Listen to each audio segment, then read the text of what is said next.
วันนี้เราจะมาผ่ามรสุมกันนะครับดูกันดูโอ้ my god มรสุ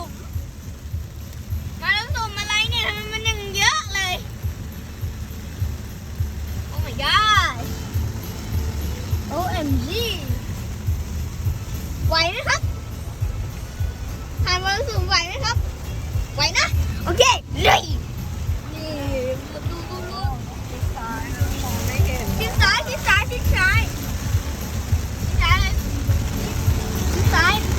เปิดไฟยังแน่โอเคนะครับ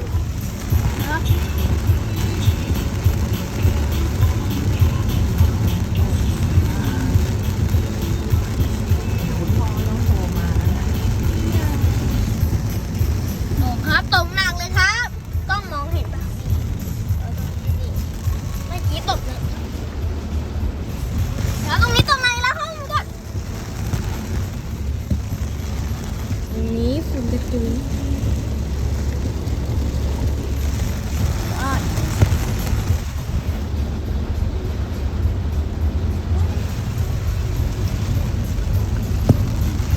มาครับมายังหนักอยู่ครับยังหนักเยอะสวิตช์แรงเลย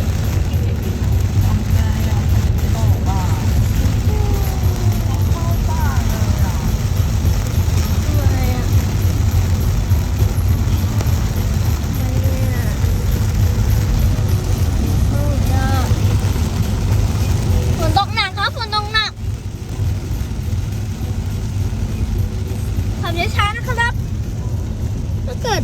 ฝนตกหนักขนาดนี้ขับช้าๆกันนะครับไม่งั้นรถลื่นนะครับซูมก่อนนี่ครับ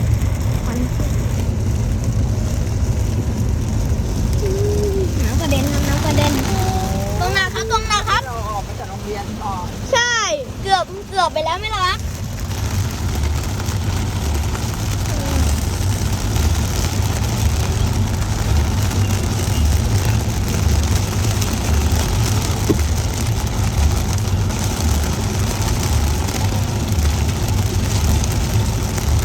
ฝนตกหนักผ่า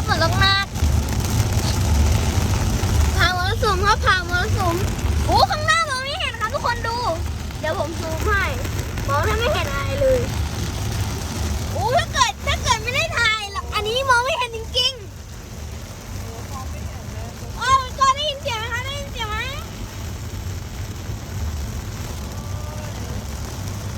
เอาแล้วไงอย่างนี้ครับต้อง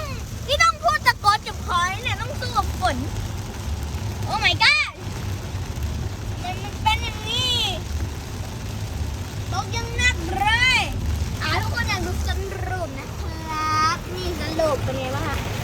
โอ้ my god น้ำท่วมเนี่ยดูให้หน่อยนะดูให้ไม่เห็นคูณ 1พอสุดๆนี่ค่ะกบแตกจริงกันเนี่ยโอ้ยฝั่งนั้นน้ำท่วมนะครับฝั่งนี้น้ำท่วม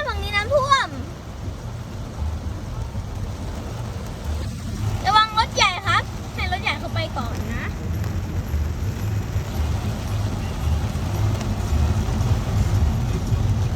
นี่ครับไปก่อนเลยครับทางรถไฟครับกระตุกกระตักเอาไว้เกชถูกแล้วไฟเขียวและไฟแดงดูด้วยถ้าเกิดไม่ดูอาจจะเกิดเหตุการณ์ก็ได้ไฟแดงนะครับหยุดพักฝนนี่ไงครับน้ำท่วม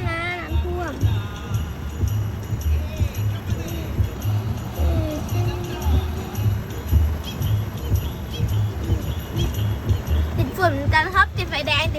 งเหมือนทุกคนเลย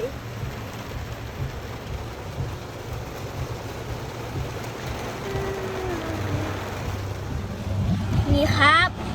นี่ได้เลยเนี่ยมันเด้งกระดึงก็เร็วนี่ครับมันต้องหนักนะตรงนี้น้ำท่วมครับทุกคนดูเลย ไม่เห็นนี่น้ำท่วมเลยนะโอ้ตรงนี้ไปไม่ได้น้ำท่วมไปโรบินสันไม่ได้อะตรงเนี้ยนี่ครับ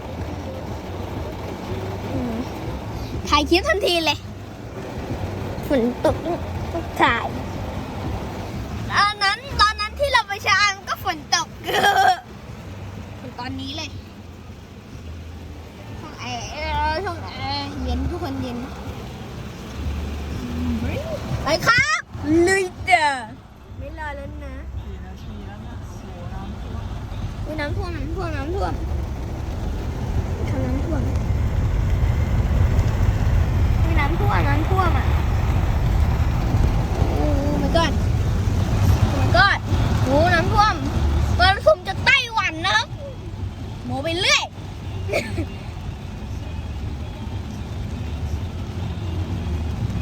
อุ้ยเปิดประตูได้แม่ล็อกกระจกกันแม่ ร้องไห้ลูกร้องไห้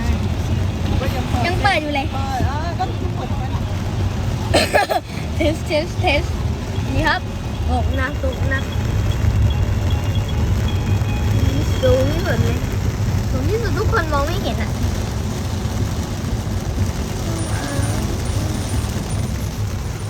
สลูต้องตั้งใจขับมากเลยนะครับ